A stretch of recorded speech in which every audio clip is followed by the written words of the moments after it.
Hello, Radhe Radhe. Vat Savitri के व्रत में घर में सरल तरीके से पूजा कैसे की जाती है आज की वीडियो में आप सबके साथ में शेयर करने वाली हूँ। तो सबसे पहले आपको एक छोटा सा गमला ले लेना है जिसमें लगाएंगे हम बट वृक्ष की डगार, या बट वृक्ष को आप नर्सरी से लाकर जो है ना अपने घर में पूजा कर सकते हैं। बाद में इसका क्या करना है मैं वीडियो के अंत में जो है ना आपको बता दूंगी। तो इस तरह से जो है ना बट वृक्ष आपको अपने घर में लगा लेना है। आप डगार भी लगा सकते हैं, आप चाहे तो नर्सरी से पौधा भी ला सकते हैं, तो ये आपकी मर्जी है। इसी के जस्ट सामने जो है ना इस तरह से मैं हल्दी से चौक पूर लूंगी। टाइल से है तो टाइल्सों पर जब आप हल्दी फेरते हैं ना तो एक दाग लग जाता है। अगर आपका कोई और फर्श है तो आप जो है ना हल्दी से लीप कर उसके ऊपर चौक पूर कर जो है ना बट वृक्ष को वहां पर उसका गमला जो है ना आप रख सकते हैं। तो यहाँ पर जो है ना मैंने छोटा सा चौक पूर लिया है क्योंकि फिर जो है ना पीला पीला सा फर्श हो जाता है। तो ज्यादातर पूजा में जो है ना मैं ऐसे ही करती हूँ। स्वास्तिक बना लिया है। चावलों के आसन के ऊपर मैंने यहाँ पर घी का दीपक सामने इस तरह से आपको विराजमान कर लेना है।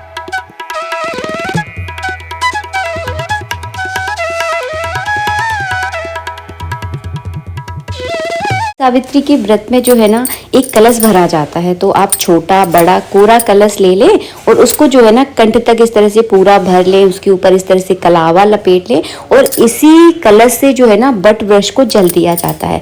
अब देखिए हम तो कर रहे हैं घर में पूजा, तो घर में इतना जल देने की जरूरत नहीं है। जब आप बाहर बट वृक्ष की पूजा करते हैं ना तो वहां पर आपको पूरा कलश जो है ना चढ़ाना होता है, या थोड़ा सा कलश आप चढ़ा दें। अगर आप पूरा चढ़ाना चाहते हैं तो पूरा भी चढ़ा दें और फिर से जो है ना इस कलश को आप भर ले पानी से। इसी कलश को जो है ना बट वृक्ष के नीचे भर कर रखा जाता है। तो चावलों के आसन के ऊपर मैंने एक कलश भर के रख दिया है। इसमें आप थोड़े से शक्कर के दाने या चावलों के दाने ज़रूर डाल दें। इसके ऊपर आप आम या खरबूजा जो है ना रखा जाता है और इसके पास में ही जो है ना आपको रखना है बीजना। तो बांस का कोरा बीजना होता है जिससे जो है ना पहले के लोग बहुत हवा करते थे और आज भी करते हैं। वो इसलिए करते हैं क्योंकि लाइट बहुत परेशान करती है, तो ये बीजना जो है ना बहुत अच्छी ठंडी हवा देता है। तो बस यही मैंने ये बीजना रख दिया है। आज के दिन इस बीजना का भी जो है ना पूजन किया जाता है। इसके बाद आपको क्या करना है, कलावा लपेटना है। आप इस जगह कलावा भी लपेट सकते हैं। अगर आपके पास कच्चा सूत है तो वो भी लपेट सकते हैं। कच्चा सूत बहुत सारे लोगों को नहीं पता होता क्या होता है, तो उसकी जगह जो है ना आप इस तरह से लाल कलर का जो कलावा होता है जिसे हम अक्सर पूजा पाठ में अपने हाथ पर बांधते हैं ना, उसी कलावा को जो है ना इस तरह से डगार के ऊपर आप लपेट कर जो है ना 5-7 परिक्रमा जो है ना आपको अपने घर पर करनी होती है। तो मैंने डगार पर अच्छे से कलावा लपेट दिया है। अब मैं खड़े होकर जो है ना परिक्रमा करूंगी। तो जितनी मैं परिक्रमा करूंगी ना उतनी बार ही जो है ना इस कलावा को मैं लपेट दूंगी। और हाँ, एक बात और बता दूं, इस कलावा को बीच में तोड़ा नहीं जाता है, तो आपको इस कलावा को नहीं तोड़ना है, ध्यान रखिएगा। अगर आपकी 5-7 परिक्रमा पूरी हो जाती है तो इस कलावा को जो है ना वहीं आप छोड़ दीजिए, तोड़ना नहीं है बीच में से, इस बात का ध्यान रखिएगा।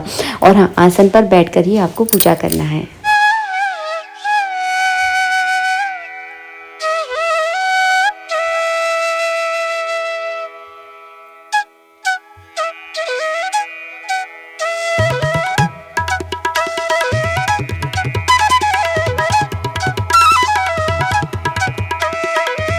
इसके बाद आपको एक बरगद का पत्ता लेना है जिसे बट का पत्ता भी बोलते हैं। तो इस पत्ते को जो है ना अपनी चोटी में जो है ना इस तरह लगाकर जो है ना ये पूरी पूजा की जाती है। तो इस तरह से फंसा लीजिए या चिमटी से लगा लीजिए, जैसे आपकी सुविधा हो। तो मैंने इसको इस तरह से रबड़ में इस तरह से फंसा लिया है। इसको अपने बालों में ज़रूर लगाया जाता है, तो इस तरह से आपको लगाना है। इसके बाद जो है ना चंदन, चावल, रोली जो है ना जिसे तिलक कर दीजिए, स्वास्तिक बना दीजिए गमले के ऊपर चंदन से। और हाँ, कलश का पूजन भी आपको ज़रूर करना है। जो कलश आपने भर के रखा है तो इस पर भी जो है ना मैं इस तरह से हल्दी से स्वास्तिक बना दूंगी। रोली चावल से जो है ना मैंने कलश का पूजन कर दिया है। बीजने पर भी आपको तिलक करना है, आप चाहें तो बीजने पर भी स्वास्तिक बना सकते हैं। तो मैंने तिलक कर दिया था, केवल चावल चढ़ा दी थी। इसके बाद आपको अपने हाथ में थोड़ी सी हल्दी लेनी है। सुहागिन स्त्रियों के लिए बहुत शुभ होती है हल्दी अगर लगातार अगर हम अपने जीवन में यूज़ करते हैं, मतलब नहाने में यूज़ करते हैं, अपने हाथों पे बार बार लगाते हैं, तो इससे जो है ना हमारा वैवाहिक जीवन बहुत सुखमय रहता है। तो इसी हल्दी के थापे जो है ना आपको क्या करना है, बट ब्रश के ऊपर लगाना है। यहाँ पर तो छोटी सी डगार है तो थोड़ी दिक्कत होती है। जब आप बाहर पूजा करने जाते हैं ना तो वहाँ पर जो है ना आराम से वो थापे लग जाते हैं। अगर अगर पेड़ पे नहीं लग रहे हैं तो आप गमले पर भी लगा सकते हैं, तो अपने हिसाब से देख लीजिएगा। इसके बाद जो है ना जनेऊ चढ़ा दीजिए, और जनेऊ चढ़ाने के बाद 1 चम्मच जल छोड़ा जाता है। इसके बाद आपको क्या करना है, जो हमने यहाँ पर भोग के लिए मिठाई बनाई है, आप कलश के ऊपर मिठाई भी रख सकते हैं या फिर कोई फल भी रख सकते हैं। तो दोनों में से मैंने दोनों चीज़ें आपको बता दी, जैसी आपकी सुविधा उस हिसाब से कर लीजिएगा। तो मैंने दूसरी बार में यहाँ पर जो है ना भोग रख दिया है कलश के ऊपर। इसके बाद आपको सुहाग का सामान चढ़ाना है। सुहाग के सामान में दक्षिणा आपको जरूर रखनी है। दक्षिणा इसलिए रखी जाती है कि कहीं कोई चीज़ अगर हम भूल जाते हैं ना जल्दबाजी में, तो दक्षिणा उसकी पूर्ति कर देती है। तो 11-21 रुपये आप सुहाग के सामान में जरूर रखें। अगर आप वट सावित्री का व्रत पहली बार करने वाले हैं तो अपनी सास ननद के लिए जो है ना साड़ी और सुहाग का सामान आप ज़रूर लेकर आएं, और उस सुहाग के सामान को आप वट वृक्ष के ऊपर चढ़ाएं, और फिर बाद में जो है ना अपनी सास या ननद को दान कर दें, अगर आप पहली बार कर रहे हैं। अगर आप बहुत सालों से करते चले आ रहे हैं तो फिर केवल आप सुहाग का सामान दान कर सकते हैं, फिर साड़ी दान करने की ज़रूरत नहीं होती। अगर आपके घर में परंपरा है साड़ी दान करने की तो आप ज़रूर कीजिएगा। हमारे यहाँ तो बस इसी तरह से किया जाता है जो मैं आप लोगों के साथ शेयर कर रही हूँ। तो पहली बार का ज़्यादा महत्व रहता है, फिर बाद में जो है ना आप बिल्कुल साधारण तरीके से कर सकते हैं।